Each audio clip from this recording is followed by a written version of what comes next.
Yeah, I was particularly lucky, Max, through my career to play in 5 World Cups. I mean, that's a lot of World Cup games. As you say, 4 of those were World Cup finals, 3 of them winning ones, and they're all slightly different, to tell the truth. The first one I played in '96 was a loss to Sri Lanka, and looking back at that game, and that was sort of the semi-professional era, if you like, of cricket. And tactically in that game, we probably weren't at our best. We had no idea about the dew coming in late at night in Lahore, and that brought us undone. The ball skidded on, and Sri Lanka were able to chase down a pretty good total against us in that game.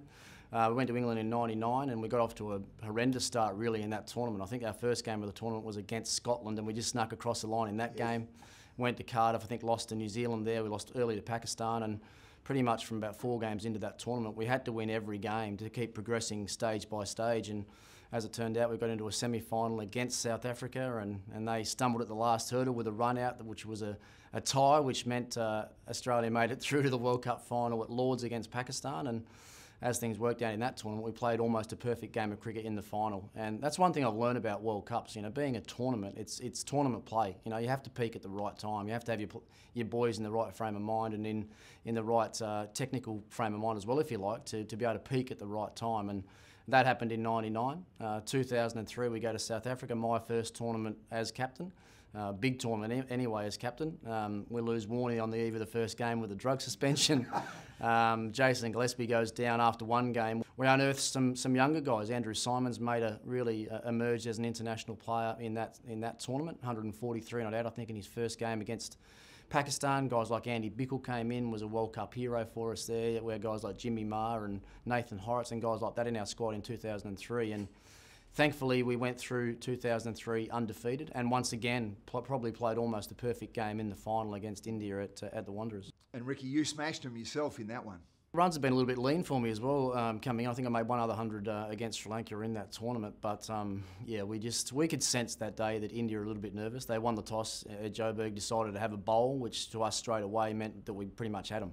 Guys, you don't want to give guys like Gilchrist and Hayden any sort of sniff about a few nerves whatsoever. And Zahir Khan came in and bowled the first over. I think he went for about 15 off his first over, and you could just see that they were really, really nervous about what the day had in store for them. So, look, we got off to a flying start. Gilchrist and Hayden were awesome, and I got a chance to come in and play myself in, really, for my first 50 runs. And then I remember at the 35 over mark, the 12th man came out with drinks, and I said, right, buckle in, boys, put the seatbelts on, I'm going to have a bit of a crack here. And yeah, went for it from then on, and thankfully got a few in the middle of the bat and, walked off 140 not out. But more importantly that day, shared an unbelievable partnership with one of my great mates, Damien Martin, who played that entire game with a broken finger, which no one probably knows about, but he had pretty much a shattered finger playing that game, and you didn't even see one grimace on his face right through the innings.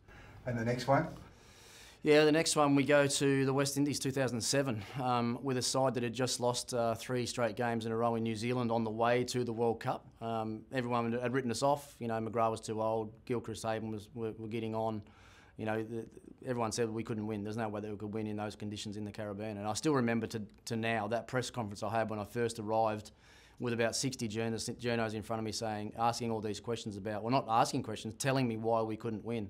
And the hairs on the back of my neck were starting to stand up, and the heart started pounding a little bit harder than it should. And I just said, well, you come back and see me in 2 months' time and see if you're asking me the same questions then. And as it turned out, once again, we went through a World Cup undefeated. Gilly again stands up in a final. Squash ball. 149, I think, in the final, with that squash ball down in his bottom hand. And as Gilly would normally do, didn't tell anybody until he brought up his 100 and he held his hand up and pointing at.